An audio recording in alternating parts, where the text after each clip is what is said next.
प्राचार्यांकडून सर्वांसमोर मारहाण आणि अपमान. फार्मसीच्या विद्यार्थ्याने उचललं टोकाचं पाऊल.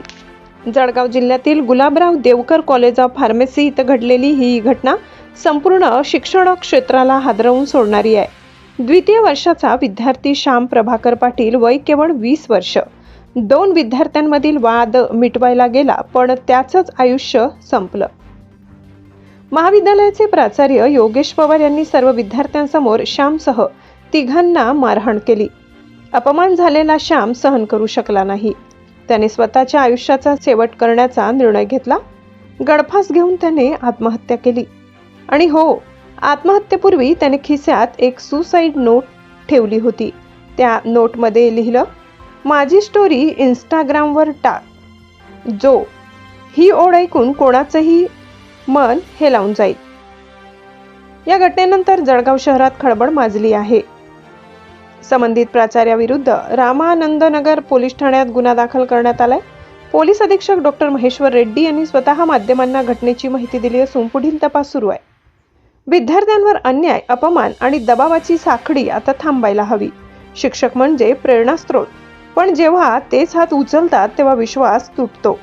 श्यामसारखे विद्यार्थी पुन्हा अशी वेळ येऊ देऊ नका. ही केवळ एका विद्यार्थ्याची नव्हे तर संपूर्ण शिक्षण व्यवस्थेची वेदना आहे. परिवर्तन 24 न्यूज, बेधडक निर्भीड समाजासाठी. आज सकाळी श्याम प्रभाकर पाटील एक 20 वर्षाचा मुलगा आहे.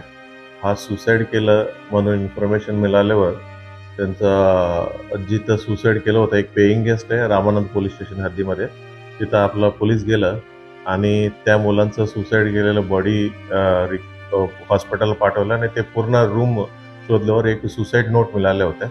ते सुसाईड नोटमध्ये त्यांनी सविस्तर लिहिलं की 15 फेब्रुवारीच्या रोजी 2 मुलं, तेच गुलाबराव देवकर बी फार्मसी कॉलेजमध्ये शिक्षण घेणारे 2 मुलं भांडण करत होता. हा मुलगा मदत गेला दोघांना सोडवण्यासाठी.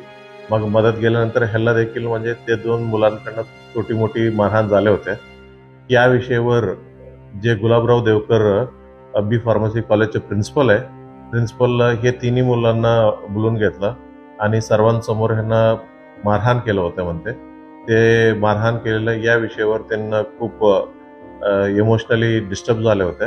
मग इमोशनली डिस्टर्ब होऊन त्यांनी स्वतः सुसाईड करून घेतलं आणि सुसाईड केल्यानंतर त्यानं सुसाईड नोट पण सोडला आणि अजून एक व्हॉइस रेकॉर्डिंग देखील आम्हाला रिकव्हरी केलेलं आहे.